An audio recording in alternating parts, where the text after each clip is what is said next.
Apa yang terjadi kalau aku lepas sarung tanganku? Iya. Coba ya. Coba aja. Aku akan melihat seberapa jinaknya lebah-lebah ini dengan meletakkan tanganku dengan lembut di atasnya. Perlahan di atas sini. Dan semoga tidak tersengat. Nah, coba taruh aja.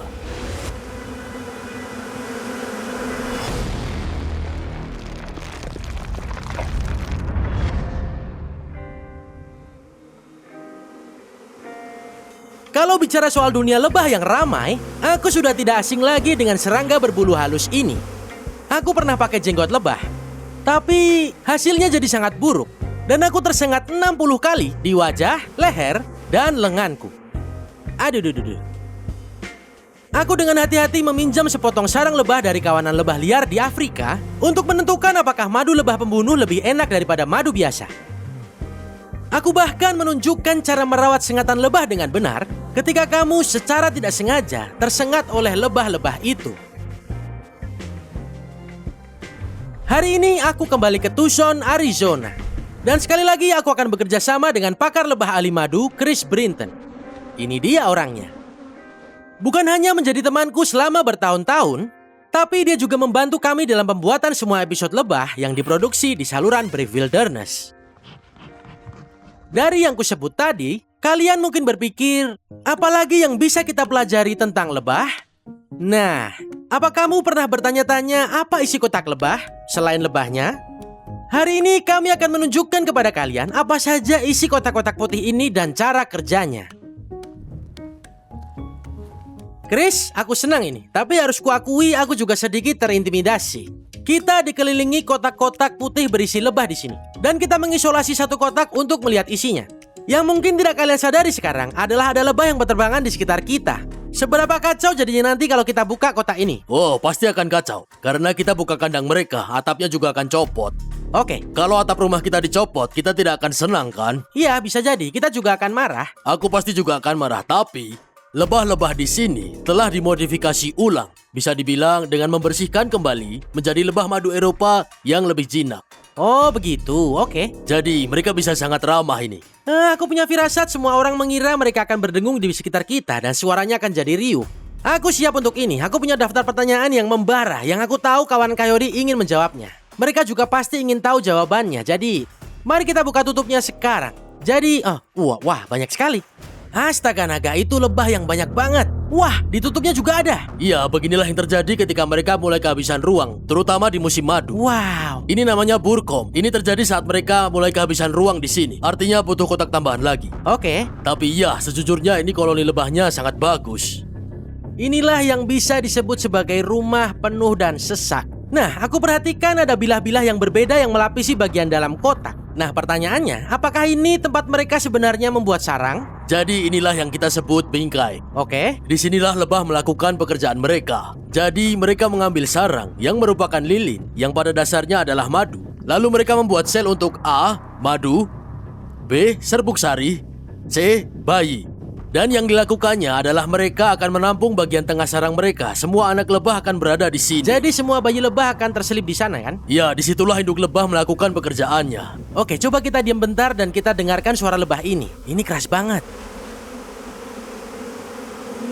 Lebah-lebahnya sedang berdengung. Jadi, kalau risetku benar, di dalam sini, isinya terdiri dari 3 jenis lebah yang berbeda. Lebah jantan, lebah pekerja, dan seekor ratu lebah.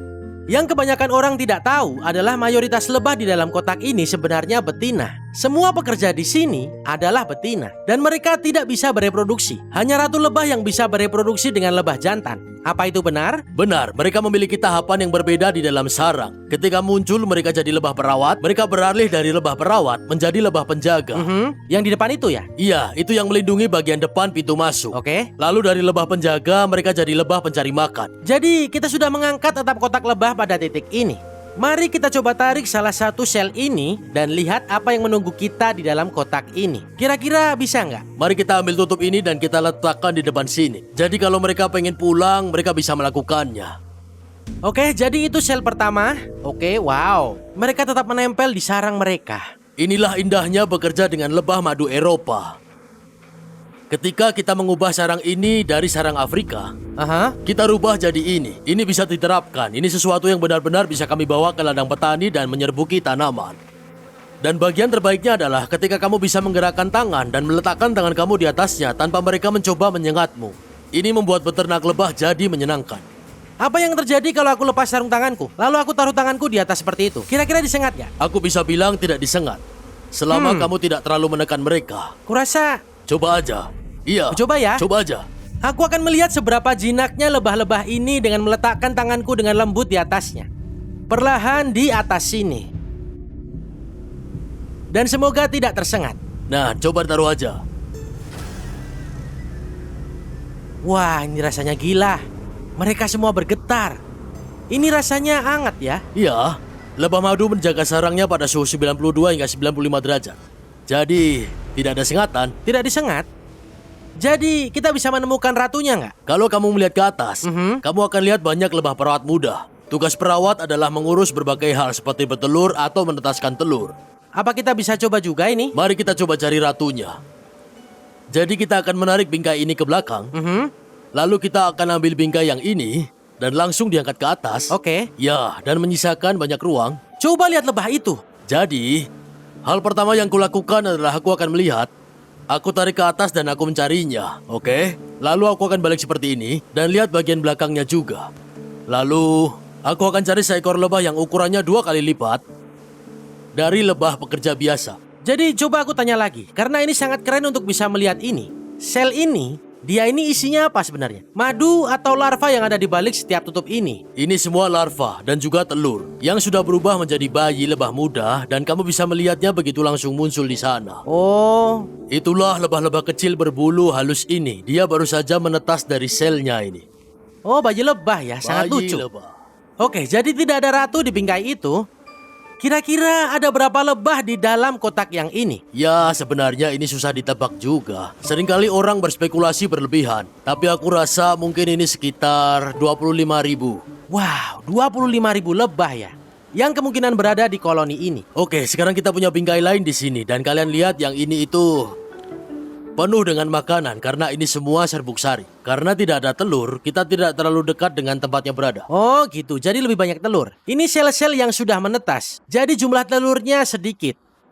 Dibandingkan... Banyak bayi lebah yang bermunculan. Kamu lihat semuanya tertutup ini. Oh iya tuh. Jadi ketika kamu menyingkirkan lebah ini, kamu tinggal menyentuhnya saja. Karena mereka serangga sosial, jadi kamu tidak perlu khawatir mereka akan menyengatmu. Jadi suka disentuh, karena mereka saling menyentuh sepanjang hari. Oh. Semua yang ada di sini, ini semua adalah anak lebah yang siap lahir. Wah. Dan mereka semua adalah bayi yang baru. Akan jadi lebih penuh kalau kita tidak kasih ruang lagi.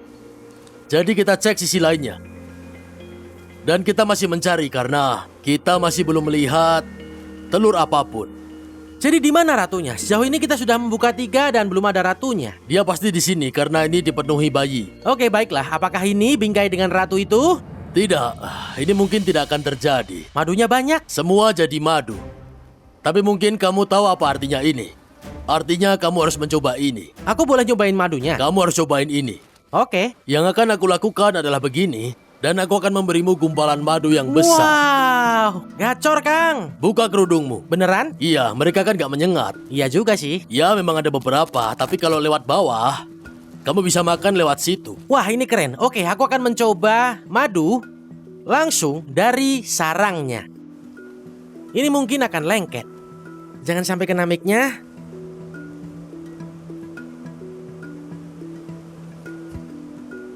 Wow, ini mantap banget guys. Oh, enak toh? Ini luar biasa. Ini mungkin lebih enak daripada madu yang dulu aku makan. Wow, ini manis banget, mataku sampai berair. Wow, ini rasanya luar biasa kaya. Ini rasanya tidak seperti madu yang pernah aku rasakan sebelumnya. Mau ngomong soal lonjakan energi? Ini dia lonjakannya. Wadidaw. Awo. Bro, ini enak banget. Agak sedikit lengket juga di gigi, tapi tinggal dikunyah aja. Ini baru madu yang asli, bro. Ini mantep banget. Wah, makasih ya, Chris. Aku gak nyangka bisa makan madu di sini. Bener-bener makan langsung dari sarang lebah. Oke, kita masih mencari ratunya. Kita harus kembali ke sini dan pergi ke sisi yang lain. Kita kembali lagi. Kita mencari seekor lebah yang ukurannya 2 kali lipat dari lebah lainnya. Jadi seharusnya terlihat jelas. Apa itu dia? Iya, itu dia. Wow. Ayo kita ambil dia. Oke, itu dia ratunya. Lihat betapa pendek sayap-sayap kecil itu. Nah, ini pertanyaan utamanya. Bisakah ratunya ini menyengat? Dia bisa menyengat ratu lainnya. Oke, jadi dia nggak bisa nyengat aku ya. Bukan karena aku ingin disengat loh ya. Tapi dia bisa menyengat ratu-ratu lainnya. Nah, apakah itu bagian dari pertahanan koloni? Itu agar dia bisa mengambil alih koloni. Atau anggap saja dia masih perawan. Dia menetas lebih dulu dan ada yang lain yang mungkin bisa mengambil alih sarang. Dia akan terus maju dan menyingkirkan pesaingnya. Ah, gitu ya. Ratunya adalah lebah yang besar. Ya, butuh sedikit usaha. Tapi akhirnya kami menemukan ratunya. Dan sekarang kita tahu jawabannya. Ya, ratunya bisa menyengat. Tapi dia hanya bisa menyengat ratu-ratu lainnya. Oke, Chris, aku merasa sangat terhormat bisa berada di hadapan seorang ratu. Sudah ketemu kan? Wow. Dan begitulah dia pergi menghilang kembali ke dalam sarangnya. Ya, aku rasa kita belajar cukup banyak hari ini. Apa sebenarnya isi kotak lebah? Aku nyobain madu langsung dari sarangnya dan bahkan bertemu ratunya. Ini sungguh fantastis. Chris, terima kasih banyak atas edukasi tentang kotak lebah ini. Sama-sama, bro. Aku Kyrie Peterson, tetap berani dan tetap liar. Sampai jumpa di petualangan selanjutnya. Struktur sarang lebah madu adalah dunia yang sangat fungsional, yang sekilas tampak sederhana, tetapi yang tidak kamu sadari bahwa adalah lebah madu merupakan bagian rumit dari planet kita. Setiap tahun jutaan lebah dibutuhkan untuk menyerbukan tanaman. Banyak diantaranya menjadi makanan yang biasa kita nikmati. Aku mengajak kalian semua untuk melakukan riset sendiri. Lebah itu menarik. Dan siapa tahu, mungkin suatu hari kamu akan menjadi peternak madu di halaman belakang rumah kamu sendiri.